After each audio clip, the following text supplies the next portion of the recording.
Sa isang nakakagulat na balita, mas tumindi pa ang naglalagablab na wildfire sa Israel. Habang nakatutok ang mundo sa tensyon sa Gaza at mga operasyong militar, may isa pang krisis na tahimik ngunit mapanira. Isang apoy na hindi basta-basta mapapatay. Sa mga nakalipas na oras, mabilis na kumalat ang malalaking sunog sa mga kagubatan at bukirin sa may hilaga at gitnang bahagi ng Israel. Ayon sa Israeli Fire and Rescue Services, tinatayang mahigit sa 1,500 hektarya ng kagubatan ang tinupok ng apoy. Ang matinding init ng panahon, kasabay ng malalakas na bugso ng hangin, ang siyang nagpapabilis sa pagkalat ng mapaminsalang apoy.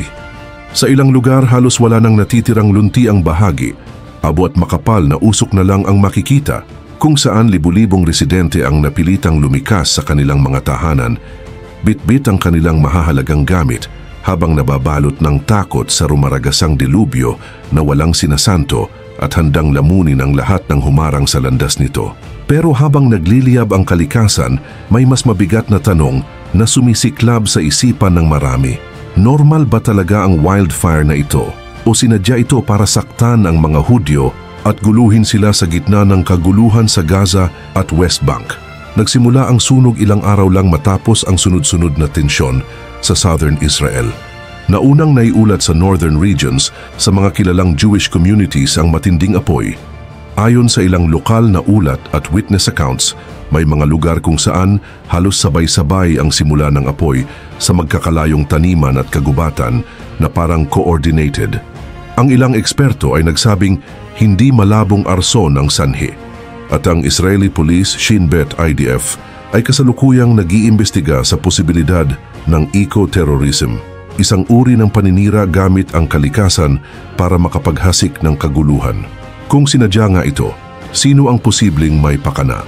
May ilan ang tumuturo sa mga extremist groups na maaring gustong pahinain ang estado ng mga Jewish habang abala ito sa military operations sa Gaza.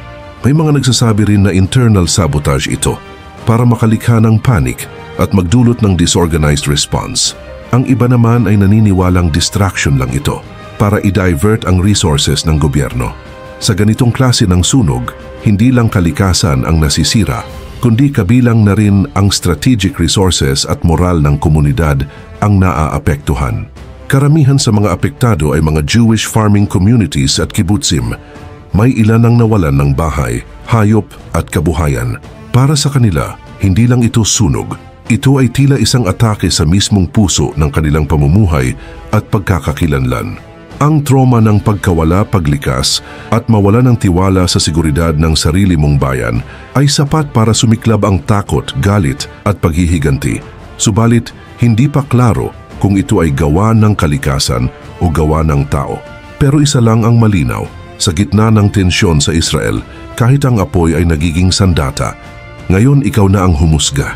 Sa tingin mo, natural lang ba ang wildfire na ito? O may tao sa likod nito? May grupong may masamang layunin? Posible bang may koneksyon ito sa kasalukuyang digmaan?